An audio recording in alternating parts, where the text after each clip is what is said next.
Hey everybody, welcome to another episode of going through the X-Men along with my own personal life. Um, Starting with 200, I kind of had a little tippy toe into the X-Men with 199, which I did last couple of weeks. Um, but before I get into that, I kind of want to show you some of my own stuff. Um, this is stuff you can get from alexanderturbin.com. There's issues of The Forlorn, and Mutandis, and Random Access, and Cyrene, and just a whole bunch of my other comics that I've done throughout the years. You can also get my Random Access stuff at patreon.com. Look under Alexander Turbin, and that's Random Access, which you get 12-page, full color, full size comic book every month for $2 a piece. Um, so this is the third episode of my going through the X-Men and my love affair with them, while also kind of talking about my own um, personal life and personal issues while each issue was going on. So I was about 12 and living with my dad because they had gotten a divorce and my mom had remarried, and so she sent me with to live with my dad while she worked out some issues with her um, new husband. And so I was living with him in his record warehouse slash house. And so that's where we were. Um, so this is X Men, Uncanny X Men 200. And it's really the catalyst for why I would love the X Men for the rest of my life, pretty much. Um, it's a huge double-sized issue with a lot of pages, and if anybody's read Chris Claremont before, they know it has lots of words. Um, it really was a fantastic jumping on point for me because it introduces a lot of characters, a lot of themes, um, and it's really kind of a crux for where the X-Men would go for the next um, couple years anyway. um, the beginning is really good because, as Jim Shooter would always make them do, they recap everything that's gone on in the previous um, issues, and that's really a great idea because you never know whose first issue this is. And this was pretty much my first issue. I had read uh, 199, and that was kind of like a taste, a little taste of what the X-Men was. This is a full-blown um, introduction into the whole world. um, I knew some of the X-Men. I knew Cyclops, I knew Nightcrawler, I knew Storm, even though in this she had a mohawk, which I did not understand. um, I will, in later episodes, go back and look at previous issues because I would periodically pick up um, back issues at my local bookstore that actually had a whole bunch of them. Um, but I'll get back. I'll get to that when we get a little further on. Um, so Magneto's on trial. I always called him Magneto. Some people are calling him Magneto now. I don't know whether it's Magneto or Magneto. Um, I prefer Magneto. That's what he always was to me. Um, so he's on his trial. It goes through a lot of his backstory, which is fantastic for a new reader, because I never really understood what Magneto really was all about, and it kind of just goes through his history and his everything that he's gone through, and so they're having the trial in France, and lots of reading, lots of text, and it has Xavier, Gabriel Haller, and some French dude, or no, James Jasper, I guess he's English, um, lawyers, and they're for the defense, and he's for the prosecution against Magneto.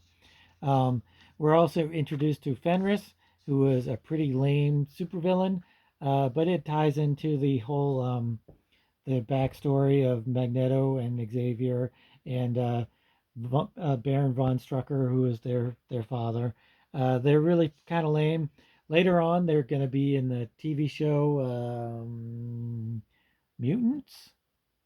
I can't remember the name of the show, um, but it had a couple of good actors that played the sister and the brother, and it was actually kind of a good show. I wish there had been more X-Men crossover stuff, but oh well. Um, so more great um, John Romita Jr. art. This was weird because it had the New Mutant special and the X-Men Annual 9, um, which is like at least 5 or 6 months after this. And yet those events happened before this. So this picture kind of gives you a sneak peek into what's going to happen there, which is one of my favorite comic storylines ever. Um, so the X Men are uh, they're being sabotaged. There's a group proclaiming to be the X Men and leaving uh, pro Magneto propaganda, I guess you'd say, and they're kind of making it look like the X Men did it, but they didn't, and they just kind of show up in France where Xavier is, and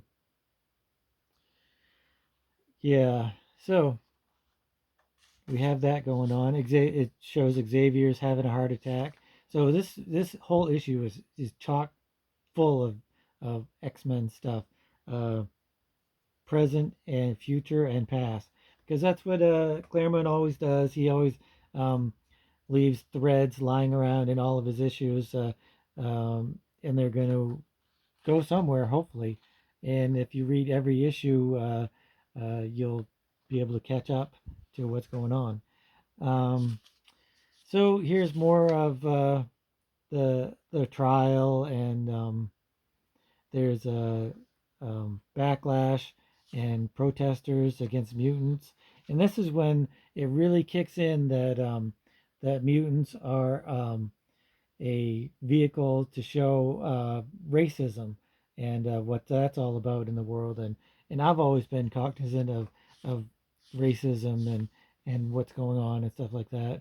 Um, and that's obviously the biggest draw of the X-Men is they're a minority and they're outcasts, and the rest of humanity doesn't care for them, even though they're heroes. Um, just like people of color and LGBTQ uh, people. Um, so here's more of the trial, and it's some great writing. It's fantastic writing. I say there's a lot because there is, but it's fantastic. Chris Claremont has the greatest voice in comics ever. Um, this one thing I didn't never knew who Rogue was before this, and she just kind of pops up out of nowhere, and I'm like, who the heck is that? But this one panel, she says boring, and Oro says, "Be patient, Rogue," and she says, "Ain't one of my virtues, Storm. This girl is an all-out action junkie." And for some crazy reason, that made me love Rogue for the rest of my life. She is one of my favorite characters of all time. And so they're at stakeouts waiting for the anti uh, Magneto coalition or whatever to attack and so they do. And so there's lots of cool fight scenes with Colossus and Rogue and Cyclops, and they're all fighting, and then they're unjustly accused of starting the fight. And there's more angst about what's going on, and more characters. There's Madeline Pryor and Lilandra and the Chiar and the Starjammers, and so it's a huge conglomerate of X-Men characters and side characters and everything that's going on. And there's some cool Saturday morning stuff. And so it just goes along, and they want to save Charles from his heart attack, and there's more trial stuff, and it's a lot of exposition about um, racism and politics and what you're allowed to do and all of the things that Magneto's done over his life as a terrorist, and yeah, so it's a lot of cool stuff. First fastball special that I ever saw, which is cool. I love the fastball special. And so yeah, so then it ends. Fenris attacks, probably one of the lamest X-Men villains of all time. Anyway, um, they smash up the Parliament and Magneto. They end up, yeah, Magneto and the rest of the group kind of block them from harming the bystanders and stuff, and they kind of get away.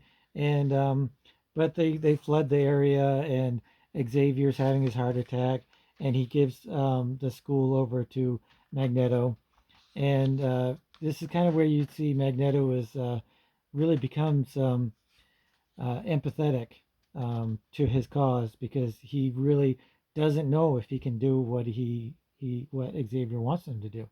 And so Lilandra and um, Corsair show up, and they save Xavier from his heart attack with their interstellar spaceship magic.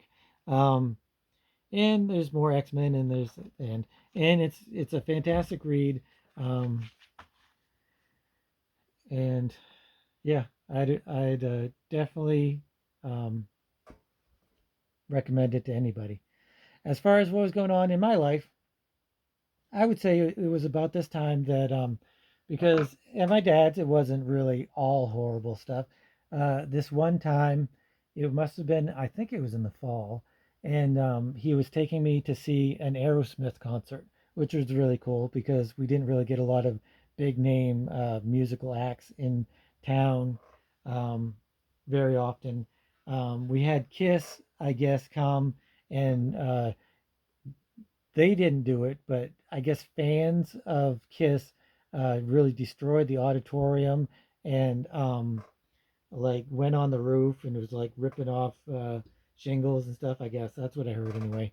And so not only was Kiss not allowed in Bangor for a long time, but I guess musical groups were like not encouraged to come, which really kind of sucked because there wasn't a whole lot to do in Bangor at the time. There's really concerts once in a while and the fair every summer. And so he was going to take me to Aerosmith. And I remember this day very, very specifically because I was coming home from probably getting comic books. And he was interviewing people as for a secretarial position. And as I go in there, um, he and his girlfriend Robin were sitting on the couch, and there was a blonde haired woman sitting in a chair kind of opposite them.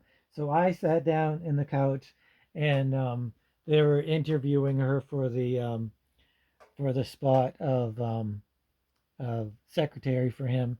And I don't know if they made it clear that Robin was his girlfriend, but the blonde, we were all sitting around chatting, and we were talking about going to the concert, and she was going to go to the concert too. And so we were talking, and then all of a sudden she unbuttons the top of her blouse and goes, "Oh, it is so hot in here." And her, you could see her nipples on in her through her, not through her shirt, but over her shirt. She like pulled her shirt down a little bit so you could see her nipples. And holy crap, 12-year-old me freaked out internally. Externally, I think I probably froze up and was like, uh, uh. And I think I could probably see my dad's eyes widen as wide as they could. Um, I just couldn't believe it. This was like something from a sitcom or something. And so she does it like a couple times. Oh my gosh, she has like a pamphlet or magazine or something, and she's waving it on her chest like she's hot, and you can see like almost, I would say almost half of her nipple. And so anyway, that was my 12-year-old excitement for that month, I guess. And so it really wasn't all horrible things at my dad's. Like I'm seemingly portraying, trying not to, like I said before, people aren't just one thing, and events aren't just one way. There's lots of different ways to look at things. And even though I was having a hard time, there were some good things that were going on in my life, which went into my spank bank for a long time after that. Um, so yep, X-Men 200, and get it. This is a pretty beat up copy. I've read it dozens and dozens of times. I would say to fully enjoy a comic book, you have to read it. You have to read it, all the words and all of the writing and everything, first time, and kind of glance over the art. Then one time you need to read it and then kind of thoroughly go through the art. And then the third time you're reading it, you kind of can just kind of glance over the writing and really go in depth into what the art is and how good it is and everything like that. That's kind of what I've done. If it's worth it anyway, if I think it's worth it. If it's not worth doing that, then just one reading is fine. But I think any comic that's worth a damn, you're gonna want to read more than once. Um, I can't think of any of the comics that I love that I've only read once. But so yeah, that's it for this week, and I really appreciate you guys watching, and I'd really appreciate if you subscribed and hit the notification bell and the like button and all that cool stuff that you do for YouTube. And I'll see you again next week. All right, bye.